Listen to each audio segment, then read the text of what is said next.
রাজ্যের শাসক দলের নেতা নেত্রীদের দাদাগিরি দিন দিন বেড়েই চলেছে। ফের তৃণমূল নেত্রীর বেনজির দাদাগিরি। প্রকাশ্য রাস্তায় প্রবীণ সিপিএম নেতাকে ফেলে মারধর, আর তারপরেই মুখে কালি লাগিয়ে দেওয়া হলো। মারধরের অভিযোগ তৃণমূল নেত্রী এবং তার দলবলের বিরুদ্ধে। এই ভিডিও ভাইরালকে কেন্দ্র করে রীতিমতন তোলপাড় পড়ে গিয়েছে। ঘটনার সামনে আসতেই ব্যাপক সমালোচনার মুখে পড়েছে রাজ্যের শাসক দল তৃণমূল কংগ্রেস।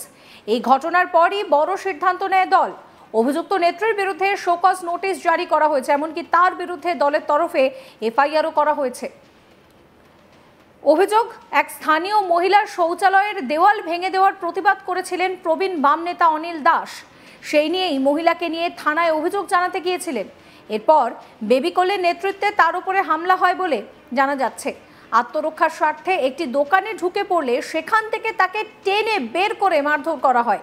সেই রাগে সকালে বাজারে বের হওয়া অনিল দাসকে ভরা বাজারে রাস্তায় ফেলে রীতিমতন মারধর করেন এই বেবি কোলে শর্মা।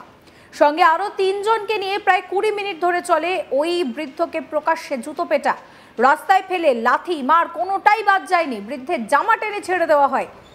কয়েকশো মানুষের মাঝে কোনো প্রতিবাদ ছাড়াই মুখ বুঝে মার খান উপকারী ওই বৃদ্ধ, জানিয়ে চরম সমালোচনার ঝড় ওঠে। এরপরই চরম অস্বস্তিতে পড়ে তৃণমূল কংগ্রেস। বিপাকে পড়ে শাসক দলের ওই কর্মীকে তড়িঘড়ি শোকজ করা হয়েছে। এই ঘটনায় আক্রমণকারীদের বিরুদ্ধে পুলিশ কোনো ব্যবস্থা না নিলে বৃহত্তর আন্দোলনের পথে নামবেন বলে জানিয়েছেন সিপিআইএম নেতা অনিল দাস। কিন্তু নিজের কাজের জন্য কোনোভাবেই অনুতপ্ত নন বলে জানান বেবি কোলে। সংবাদ মাধ্যমের সামনে সোমবারের আক্রমণের পর তিনি জানান যে যেমন করেছে তেমনই সেই রকম ব্যবস্থা নেওয়া হয়েছে। অনিল দাস কি বলছেন শোনাবো। আমার পাড়ার একটি কেবিল অপারেটর যার নাম হচ্ছে রাজেশ, তার ওয়াইফ দুর্গা সাহু তার ঘরের পায়খানা বন্ধ করে দিয়েছে, দেওয়াল ভেঙে দিয়েছে। সেই ব্যাপারকে কেন্দ্র করে আমি তার সঙ্গে এসে থানায় কমপ্লেন করেছিলাম। অভিযোগ করার পর সেই অভিযোগের ভিত্তিতে পুলিশ ইনকোয়ারি করেছিল এবং সেই জন্য এইটা করা হলো যাতে কারো উপরে কেউ অত্যাচার করলে যে প্রতিবাদ করবে তাকে প্রাণে মেরে ফেলো। এই পরিবেশটা তৈরি করার মধ্য দিয়ে যাতে কোনো প্রতিবাদ না হয় তার একটা চক্রান্ত চলছে এই তৃণমূল দলের পক্ষ থেকে। আমি প্রশাসনের কাছে দাবি করব 12 ঘন্টার মধ্যে 4 জন যেন অ্যারেস্ট হয় এবং যে ঘরটা ভেঙে দেওয়া হয়েছে, দেওয়াল পায়খানা বন্ধ করে দিচ্ছে, তার দেওয়াল দেওয়া হয় এবং পায়খানাটা চালু করা হয়। যদি না হয় 12 ঘন্টা পর আমরা বামপন্থীর পক্ষ থেকে বৃহত্তর লড়াইয়ের জন্য আমি প্রস্তুতি নেব। আচ্ছা, কি হয়েছিল? আপনি কোথায় ছিলেন তখন? আমি খরিদাবাজার থেকে সোজা যাচ্ছিলাম বাড়ি। আচ্ছা, রাস্তায় ছিলাম, রাস্তায় দাঁড় করিয়ে রাস্তায় ফেলে এইসব করা হয়েছে। 3000 টাকা। আপনার গায়ে কি দিয়েছে? গায়ে প্রথমে কালো রং নিয়ে এসেছিল, বিচকিরিতে দিয়েছে। দোকানে ঢুকে যাওয়ার পর সেই দোকানের 5 লিটারের ডাব্বা দিয়ে আমার মাথায় মারে। আমি হাত দিয়ে আটকানোর পর পুরো গায়ে শরীরে রং পড়ে। তারপরে দোকানের ভেতর থেকে টেনে হেঁচড়ে বের করার চেষ্টা করলে আমি বেরোইনি, ওখানে টেবিল ফেবিল ধরে বেঁচে যাই। তা নাহলে এরা মেরে দিত আমাকে জীবনে। আচ্ছা, মানে কেন করলো ওই রাজেশকে? যেহেতু আমি প্রোটেকশন দিচ্ছি, মানুষের উপরে অন্যায় হলে প্রতিবাদ করছি। এই প্রতিবাদী চরিত্র, প্রতিবাদী মুখ এই দল থাকতে দেবে না। আমি জানি না প্রশাসন 5 দিন ধরে কি করেছে, কিন্তু আজকে যা করেছে তাতে এই দল যা খুশি করুক আর প্রতিবাদ করার লোক থাকবে না আগামী দিনে। আপনাদেরকে শোনাবো বিজেপির জেলা মুখপাত্র অরূপ দাস কি বলছেন। বাকরুদ্ধ, স্তম্ভিত, হতবাক। সত্যি বলছি যে নিন্দারও একটা লিমিট থাকে, প্রতিবাদ জানারও একটা লিমিট থাকে। এরা যে ঘটনা কালকে সকালবেলা খড়গপুরের মানুষ প্রত্যক্ষ করেছে, এ সমস্ত কিছুর ঊর্ধ্বে চলে গেছে। আমার কাছে যেটা সবচেয়ে ভয়ঙ্কর লেগেছে যে একজন প্রবীণ বামপন্থী নেতা, যিনি বিপদে আপদে মানুষের পাশে দাঁড়ান, তাকে রাস্তায় ফেলে তৃণমূলের মহিলা কর্মীরা জুতো পেটা করছে, মারছে, আর মানুষ গোল হয়ে দাঁড়িয়ে দেখছে। কেউ ভিডিও করছে, কেউ তাকে প্রতিবাদ করে তাকে রক্ষা করার জন্য এগিয়ে আসছে না। এটার মধ্যে কিন্তু অবাক হওয়ার কিছু নেই। হ্যাঁ, এটা খারাপ লাগছে, কিন্তু আজকে পশ্চিমবঙ্গে যে ভীতি এবং সন্ত্রাস এবং সন্ত্রস্তের রাজনীতি মমতা বন্দ্যোপাধ্যায়ের নেতৃত্বে পুলিশকে দিয়ে তৃণমূল প্রতিষ্ঠা করেছে, তাতে মানুষ ভয় পেয়েছে কাছে গিয়ে উদ্ধার করতে। মানুষ জানে যে তৃণমূলের চুরি দুর্নীতির বিরুদ্ধে প্রতিবাদ করলে হয় অনিল বাবুর মতো এভাবে রাস্তায় ফেলে মারা হবে, নয়তো তাকে গুম করে দেওয়া হবে, খুন করে দেওয়া হবে, নয়তো পুলিশ দিয়ে মিথ্যে মামলায় ফাঁসিয়ে দেওয়া হবে। কিসের শোকজ? কিসের শোকজ? কালকে দেখলাম তৃণমূলের এক প্রাক্তন বিধায়ক মন্তব্য করেছেন, জেলা সভাপতি তৃণমূলের মন্তব্য করেছেন। আমার প্রশ্ন হচ্ছে, ও তো খড়গপুরেই বাড়ি, তাকে ধরতে পুলিশের এত সময় লাগলো কেন? সঙ্গে সঙ্গে তো ধরে নেওয়া উচিত ছিল।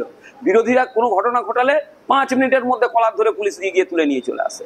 হ্যাঁ, আসল কথা হচ্ছে তৃণমূল বাঁ হাতে দুষ্কৃতি লালন পালন করছে আর ডান হাতে তার প্রতিবাদ করে মানুষের আই ওয়াশ করছে। আমি বলে দিচ্ছি, আজকে মিলিয়ে নেবেন, এই বেবিকোলের কিছু হবে না, পুলিশ কিচ্ছু করতে পারবে না। এবং শুধু তাই নয়, আগামী দিনে বেবিকোলে অনিল বাবু এরকম প্রবীণ বামপন্থী নেতাকে পেটানোর জন্য আগামী দিনে বেবিকোলে তৃণমূলের ভালো দায়িত্ব পাচ্ছে। একদম দায়িত্ব নিয়ে বলছি, মিলিয়ে নেবেন। বিজেপি যেখানে তৃণমূলকে কটাক্ষ করছে, সেখানে তৃণমূলের তরফ থেকে তৃণমূলের জেলা সভাপতি সুজয় হাজরা কি বলছেন শোনাবো। আপনারা ইতিমধ্যেই ফেসবুক পোস্টে আমার বক্তব্য খড়গপুরের সকালের ঘটনা নিয়ে আপনারা অনেকেই শুনেছেন, দেখেছেন।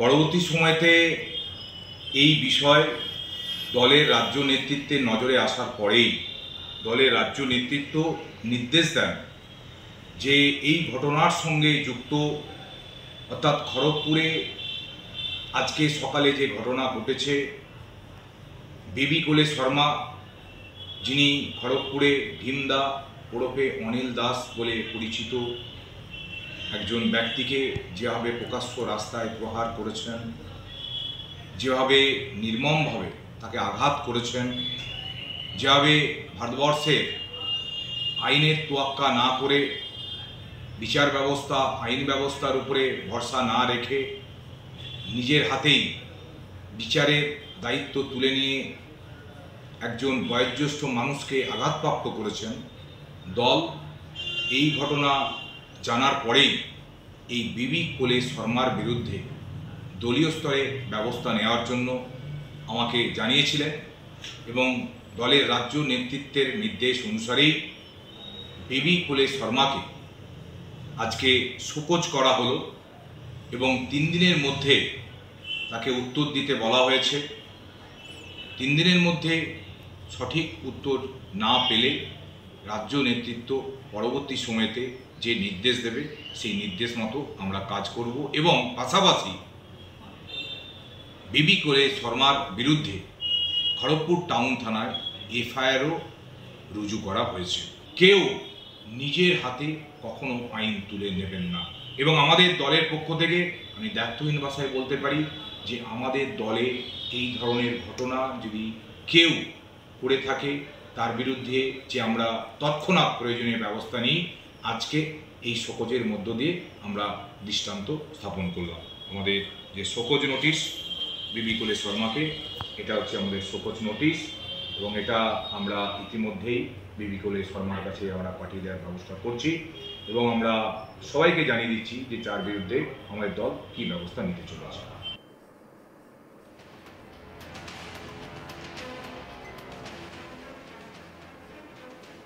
এই ভিডিও সম্পর্কে আপনাদের মতামত জানাবেন। সমস্ত খবরের আপডেটের জন্য চ্যানেলটিকে সাবস্ক্রাইব করবেন, নোটিফিকেশন পেতে বেল আইকনে ক্লিক করবেন, ফলো করতে ভুলবেন না আজ তাক বাংলার হোয়াটসঅ্যাপ চ্যানেল।